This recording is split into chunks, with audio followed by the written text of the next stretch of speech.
Dando continuidade à nossa série de aulas sobre termodinâmica, nós vamos estudar agora transformações físicas de substâncias. Bom, transformações físicas de substâncias puras, para nós entendermos, precisamos lembrar da dependência do potencial químico com a temperatura. Lembrando que potencial químico para substâncias puras, potencial químico é igual à energia de Gibbs molar. Nós sabemos que a derivada parcial do potencial químico, ou seja, da energia de Gibbs molar, com respeito à temperatura, mantendo pressão constante, igual ao negativo da entropia. Lembramos também que a entropia de qualquer substância é positiva, não há substância com entropia negativa. A entropia dos gases é maior que a entropia dos líquidos, que é maior que a entropia dos sólidos. Eu vou fazer um esquema de uma curva aqui, eu espero que vocês entendam bem. É uma curva de potencial químico em função da temperatura. Bom, todo mundo sabe que em baixas temperaturas predomina a fase sólida. E o decréscimo do potencial químico com a temperatura para o sólido é suave, porque a entropia do sólido é pequena. Então, baixas temperaturas, esse domínio aqui, nós temos um predomínio da fase sólida, e esse aqui é o potencial químico do sólido. Como varia o potencial químico do sólido com a temperatura? Mas chega um ponto que, à medida que você aumenta a temperatura, você vai ter a fusão do sólido. Então, eu vou fazer essa outra reta aqui, agora em marrom, para representar o potencial químico do líquido. E numa temperatura maior ainda, o líquido vai vaporizar. Então, com essa cor aqui, eu tenho o potencial químico da fase gasosa. Então, vamos colocar aqui o potencial químico do gás. E esses pontos aqui em que as retas se cruzam corresponde aos estados de equilíbrio. Então, por exemplo, nesse ponto aqui onde a reta do potencial químico da fase sólida se cruza com a reta do potencial químico da fase líquida, você tem equilíbrio. O potencial químico da fase sólida igual ao potencial químico da fase líquida. Isso é uma temperatura de equilíbrio. Nesse caso, quando você tem equilíbrio sólido-líquido, é igual à temperatura de fusão, que é igual à temperatura de solidificação. Então, se você for pensar na água, a temperatura de fusão do gelo é 0 graus Celsius. Há uma pressão aqui de 1 atm.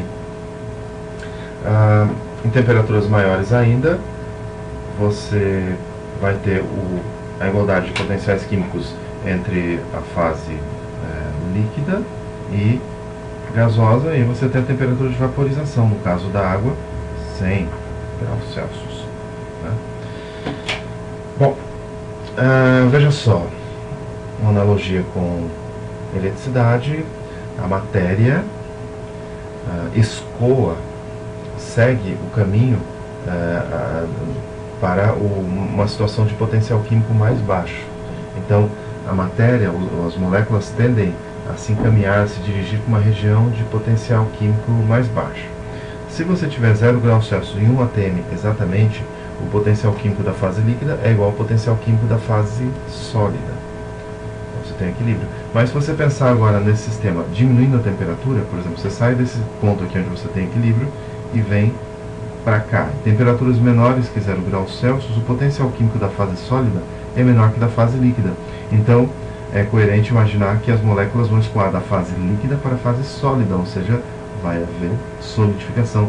Porque se você saindo aqui numa situação de equilíbrio e vindo para uma temperatura mais baixa, o sólido é mais estável.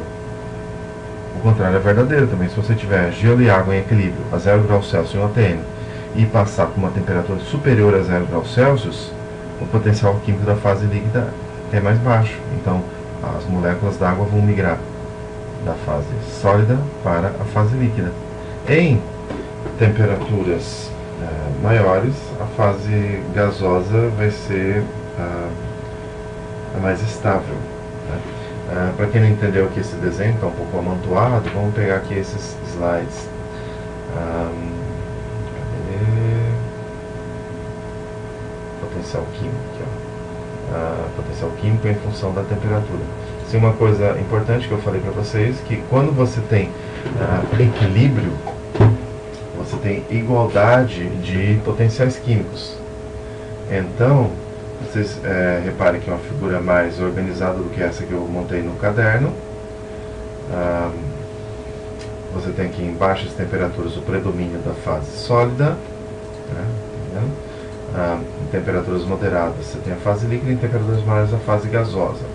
As retas aqui representam a variação do potencial químico da fase sólida, da fase líquida e da fase gasosa com a temperatura. Nós sabemos que o potencial químico diminui com o aumento da temperatura e essa diminuição é mais acentuada para os gases, veja aqui como essa reta é mais inclinada para a fase gasosa do que para o líquido ou para o sólido, porque os gases têm entropias maiores. O cruzamento dessa curva, dessas retas aqui, desculpe, da fase líquida com a fase sólida, esse ponto aqui é um ponto de equilíbrio, a temperatura de fusão. Em temperaturas abaixo da temperatura de fusão, a fase sólida é a fase estável. Então, as moléculas de água passariam da fase líquida para a fase sólida.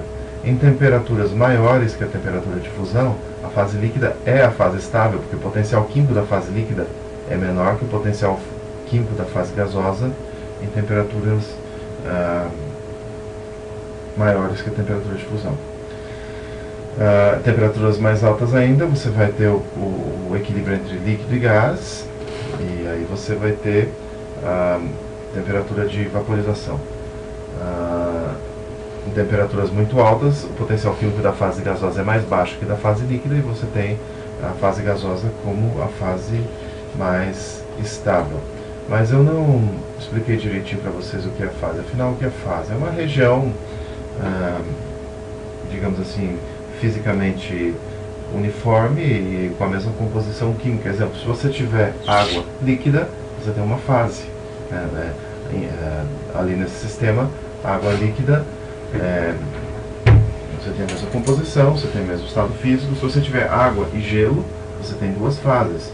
Se você tiver água, gelo e vapor em equilíbrio, você tem 3 fases e assim por diante. Esses conceitos são importantes porque na próxima aula nós vamos estudar diagramas de fase. Então, fica para a próxima aula. Até lá.